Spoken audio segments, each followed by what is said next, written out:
Hi, my name is Christal Jordan, and I am with Lenox and Parker, and it is an honor to be talking with you tonight, Tyrese. So good to be able to.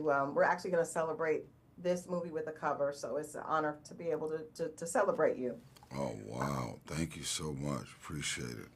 Absolutely. Well, first of all, I saw the film, and it's amazing because of two different things. There's two different things going on. First, 1992. I remember, that was my year graduating high school. I remember that year so prolifically. But the problem is, there's so many things that are the same, unfortunately, that we see happening now, and that's what's Yeah, sad. yeah, The second part of that is that there's this fatherhood theme.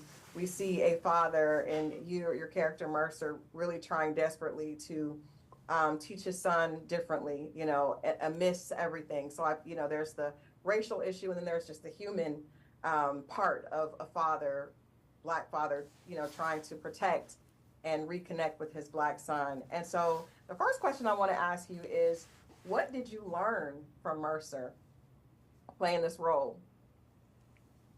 Um, well, wow, that's a loaded question. I learned so much. I went to Bulgaria where we shot the majority of the movie outside of shooting it off of Crenshaw in LA for like 7, 8 days. Mhm. I went to Bulgaria after just burying my mother, going through a divorce, and now I have to go and connect and bond with a son that was never in my life.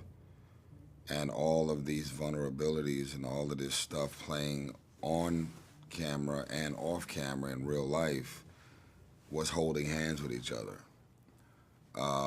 So I didn't have to really work too hard to be vulnerable. I didn't have to work too hard to like be in a place because I was already there.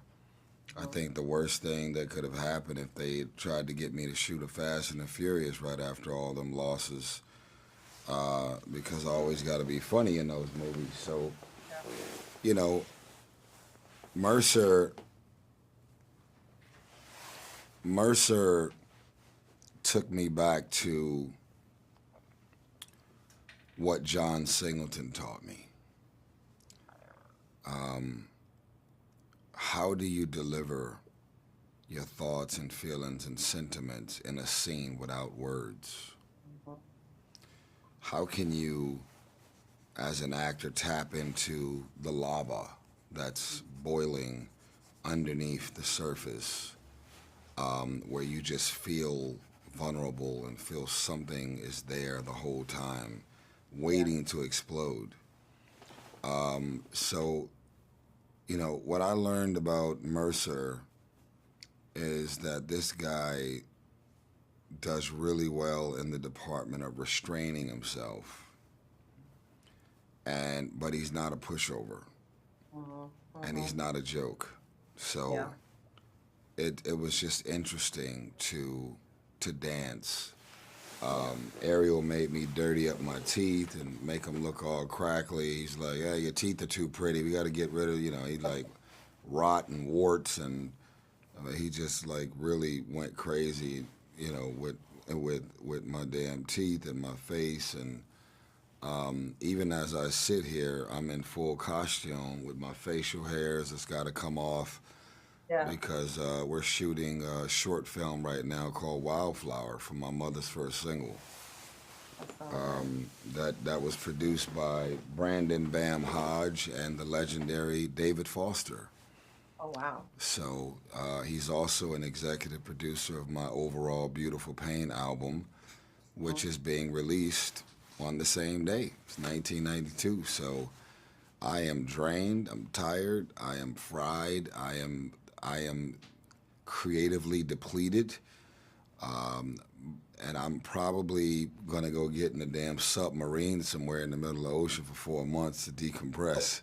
I'm just Decompress. playing, but yeah, I need to go. I need to go unplug. Yeah. It's been very intense. But Ariel Vroman, Scott Eastwood, Ray Liotta, rest in peace. My son Chris in the film. I couldn't be happier. This is the most diverse film to ever come out of South Central LA. Colors, Menace to Society, Hughes Brothers, Boys in the Hood, Baby Boy, Poetic Justice, Snowfall, Straight Outta Compton, no white filmmakers, no white cast. Any cast members, they were normally police officers doing some evil shit to us in the hood. And now we got this blown out, diverse cast. And, you know, it made me get even more excited to take this journey. Yeah. Well, I love that. It's great we love you on the screen, but you know, I'm an old school Tyrese fan, so I'm happy that you're still doing music, and I think you do them both very well. So it's good to know that you've done it all. It sounds like you have put it all on the floor. You have given everything, and so you definitely deserve to take a rest. But I'm sure there's going to be a lot of fruits and blossoms and harvest from all this work that you put in, you know, with these different projects that are all going to kind of culminate around the same time. So I look forward to seeing all of that and being able to help give you your flowers. A few other questions about the film. So you mentioned, I love the fact that you mentioned, like, Mercer has a lot going on that is unspoken, but you feel it, right? Yes. And so there are two scenes that were interesting to watch, a little bit difficult to watch as a Black woman watching it. A Black man and his son. The scene with the police have your son, Antoine, on the car, and you see Mercer is trying to hold it together, but you can tell that it's hurting him to have to be in constraint, but he knows if he doesn't, they could both potentially be dead or go to jail, and he's protecting, but he's still being stoic. And there's another scene in the warehouse where everything is happening, where he sees Ray Liotta's character hold a gun to his son's head, and you can see that he's trying to stay composed, but he's also very emotional, and you can feel all of that without him vocalizing or verbalizing that. And I just want to ask you, I know that you don't have sons, you have daughters, but I wonder how you felt just in that position, because I thought how helpless a man must feel to have to kind of hold himself back, specifically with the police officers in the first scene. I can't show my manhood. I have to be able to hold my emotions in, but that's gotta do something to your mental to not be able to protect your child. Yeah, I think, you know, beyond police officers, which, you know, can tend to be bad people. There's always a good, but there's always bad. People that abuse their power, they abuse their access, they abuse the stuff. You know, there's a lot of very innocent people in jail with these extreme convictions that have them away for 20 years for a speeding ticket. Just craziness. So it's I'm now raising my son who's 16, 17, and just really trying to insert my alpha as a father that says we're not friends, and everything that I'm doing, everything we're doing is not up for discussion. Get your ass in the car, and this is where we're going. And just kind of like man, it wasn't like this when I was at mama's house, where your mama's not here no more. And this is what we're doing. And we're not friends. I'm your father. And just making sure that line is never crossed. But as far as the restraint, you're absolutely right. See, there's things that I've learned. Everyone argues, but it's the way you argue that tells you everything about the dynamic of your relationship. Everybody wants to be stoic and have their pride and their ego to not be, you know, like, oh, you just gonna let him punk you like that, man? Why you ain't, you know, grab his gun and shoot his ass? You know, it could be all of those egotistical things, and you'll be dead in the box. So, you know, we purposely wanted to get in the car after and have my son to say like, man, you did your thing back there, pops. Where he's now looking at when I do beat some ass, he love it. And then when I'm restraining, he loves it because he's just like, why are you making these choices? Because I understand where I am, and I understand after losing so many homies that there's only one outcome if your ego and your pride gets crazy. And in 92, there was no body cams. There was no cameras on every corner. There was no iPhones that can document what actually happened to you. And even with body cams, we still got George Floyd, Eric Garner, and Trayvon Martin, and Breonna Taylor, and all this other goofy shit that's going on. And it's just not easy to be in this black skin every day. Yeah. I wonder, like, how does that affect? Because I'm sure you don't probably have some of the same issues at this point in your life because you're a celebrity, you're recognizable, you're a movie star, artist. But I wonder, what does that do to men that have to continuously swallow that ego, and not even just swallowing your ego, but it's almost like bend the knee a little to people that don't deserve it just in order to stay alive. Do you think that does something to the mental health of black men? Yes, it's a really good question. I do want to clarify one thing. Being a celebrity backfires. You'll have a police officer that'll go crazy on you to make an example out of you. They just arrested Travis Barker. Travis Scott, in Paris. Like, you would think all you got to be is that, and you can get away with whatever you want. Or then you just find, like, it's because of who you are. I'm going to go far to teach you and show you and rattle you with my powers. And so, it's almost like, experiencing like starting a family, getting married, and realizing that you're going to have a whole child just to collect child support payments. That doesn't happen to a dude who just works at a liquor store. What's in it for me to have a baby with a dude at a liquor store? But to go get with a millionaire, celebrity, this and that, then, the outcome for 18 years is going to be a little different.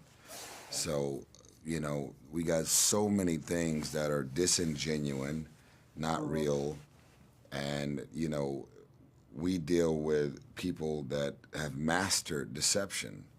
They know how to create the energy, the body language, and the perceptions that they're here with good intentions, and then you find out that they're not.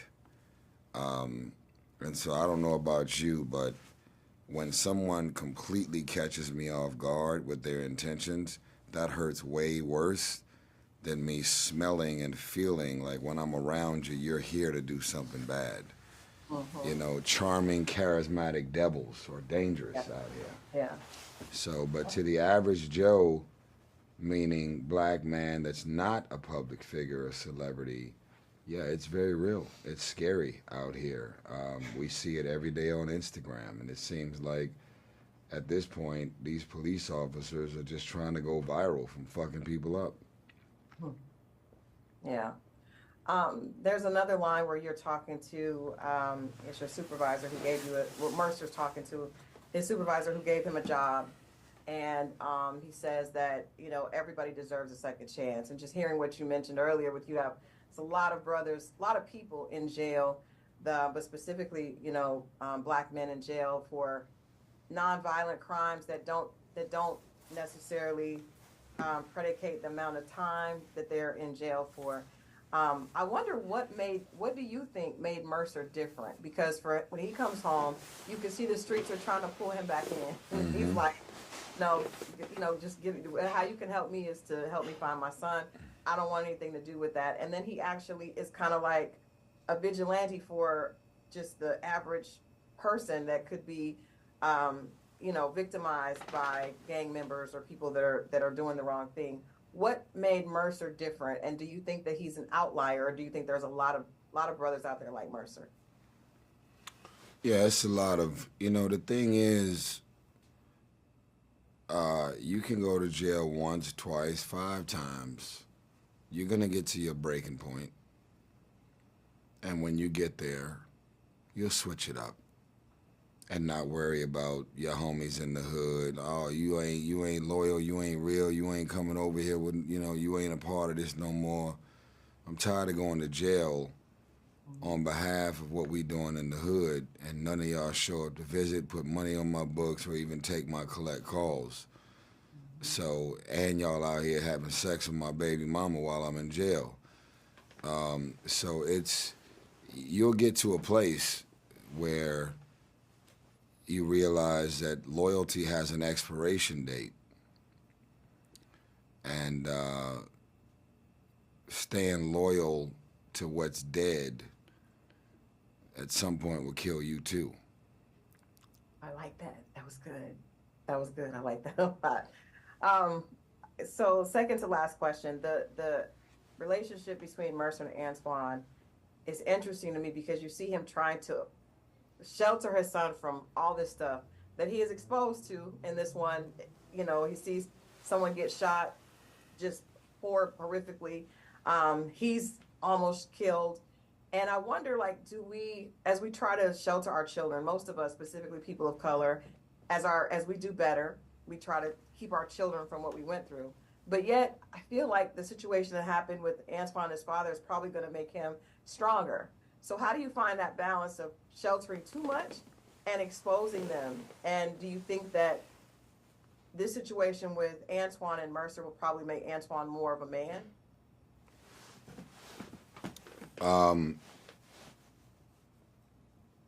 Kids these days know how to load a gun and roll a blunt faster than they know pluses and subtractions, algebra, trigonometry, calculus, you name it. They also know of everybody's name, who's in jail, who's out of jail. So we have a generation of young teens, men and women, who are running out of people to look up to. So you end up having respect for the person that provides for you, who's giving you money, who's giving you a sense of family, who's got you in the hood laughing and having fun. It's a community. That's what a gang is. It's a community. I got you, bro. Don't worry about it. Come to the house. Come see me. So because I am just now in my son's life, I'm making it very clear that I know more than you think I know. And I'm not finna sit here and go down my full resume because I don't even know you to trust you and you my son.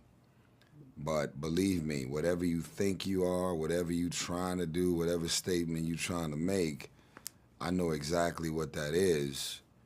And we need to get away and leave that alone. Because not only do I know what it is, but I know what the outcomes are. Yeah. So I wanted to literally find that balance between not making him feel like I'm canceling him out completely, but making it clear that you're not my friend, you're my son. And you're gonna respect me and listen to me, and this is what the fuck we doing. Yeah. And I was hoping that I delivered on that. You did. You did.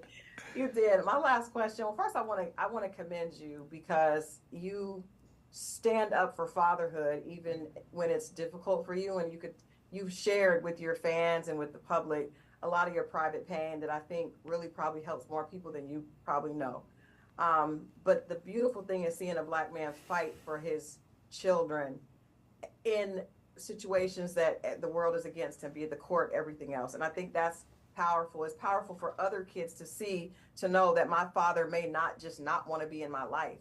There could be other things happening. So I just want to commend you for that. And I want to tell you never to stop, because your daughters will definitely appreciate every tear that you have cried in that for them. And in that, my last question to you is, well, let me give you some love right back. First, thank you for saying that. I don't do what it is that I do from my heart for any private or public validation. But when it happens, it's very encouraging to know that somebody is watching. They know my voice and they know what I stand for. And they also know that I might be talking about my specific stuff at times, but I have become more relatable now from being so vocal about my stuff than any shiny movie poster that I can put up. But I have my third book that I just finished called Blackmail of the Blackmail. And it's all about the family law court systems. It's about to be the most uncomfortable thing you've ever read. So between my double Beautiful Pain album that's live, executive produced by David Foster and Brandon Bam Hodge, and getting into Blackmail of the Blackmail, the 6-part documentary of the making of the album, and the fact that we are still shooting my Wildflower short film, which is why I'm here, full beard and full costume, because it takes 5 hours to get this all off my hair. I'm in full on, and we're leaving here shortly to go finish my mom's music video, which is really a short film, and so it's been a real. I've been purging, to say the least, and if I had to ask you a question, because they're wrapping me up over here. They are wrapping too. If I had to ask you 2 questions, what was the net worth of Coretta Scott King? Do you know? I don't. When she passed, do you know the net worth? You know the net worth of Malcolm X when he passed? How about Dr. Martin Luther King Jr.? Nobody, right? You know what kind of credit cards they had in their wallet when they passed? You know the size of the rims on their car when they passed? How about the square footage of their house? Anything? None of that. You know why? Because none of that shit matters. You're absolutely right. We live in a world that's trying to convince us that if you blinging, you winning. If you out here with the Rams and you got the baddest chick in your car, you winning. All of those elements are cool, but every single day, whether people are uncomfortable with it or not, I'm going to give you this work. It's going to be raw, unfiltered, transparent, in your face, and it's going to force you to have a dialogue.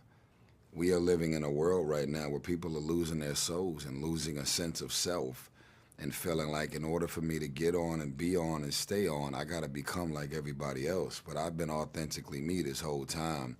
So when you say those words to me, it means a lot. Thank you. Well, I'm excited for us to, Lenox Parker, to be able to honor you. You've always had a great career, but I think some of the things that you're standing up for now make you even more of an icon than your voice and your acting skills. So it is our honor to honor you with this film, and good luck to everything. But I guarantee that all this is going to start to blossom for you around the same time. God is the greatest. You stay encouraged, sis, and I definitely want you to own a piece of history. Go to Tyrese.tv. That Beautiful Pain album is going to be at your front door. It's a double vinyl. It's magic. It's my best. I can't wait for you to hear it. Absolutely. Will do. Thank you, Tyrese. All right, bless you, sis.